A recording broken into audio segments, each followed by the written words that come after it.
Hello friends, मु बनीता आपण मानक पई गोटे स्पेशल वीडियो आनी गोटे नुआ रेसिपी वीडियो। रेसिपीटी ना होउची नुआ उपाय रे बनांतु मंजा तरकारी। चलंतु आउ डेरी न करी स्पेशल वीडियोटी को आरंभ करिवा। प्रथमे मु कोन कली मो जां को नै बाड़ी को गली। सेठी अमृतभंडा गछरु गोटे अमृतभंडा आनिली। एडी देखंतु मो जा अमृतभंडा बिछौचंती।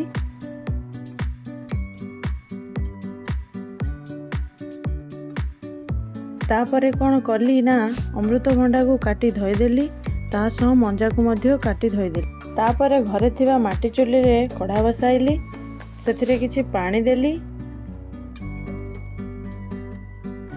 पानी टिके गरम हैला परे सेथिरे हळदी और लूण पकाई सबु जाक परिबा सिझिबा लगी कढ़ारे बसाई देली।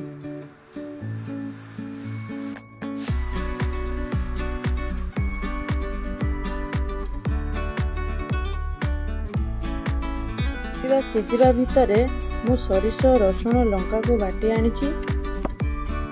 देखंतु सबु जाक परिबा अल्प किछि सिझि गलानी।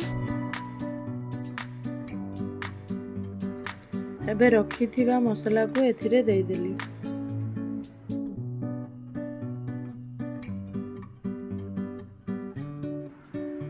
सबु को भल भाबरे मिसाई देली।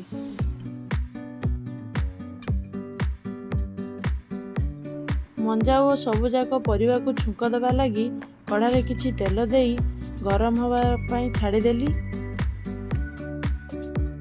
तेल गरम हवा परे एथिरे लंका और रसुण छेचा को देली।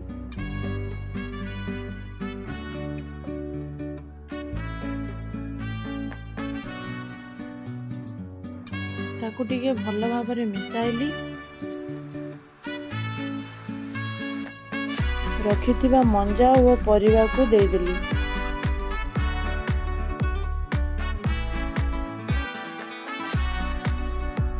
टिके भल भाबरे मिसाई देली।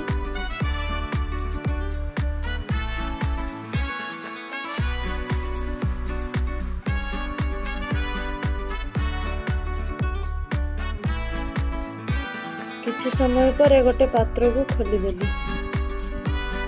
एठी देखंतु हमर मंजा तरकारी संपूर्ण भावे प्रस्तुत हो जाइछि।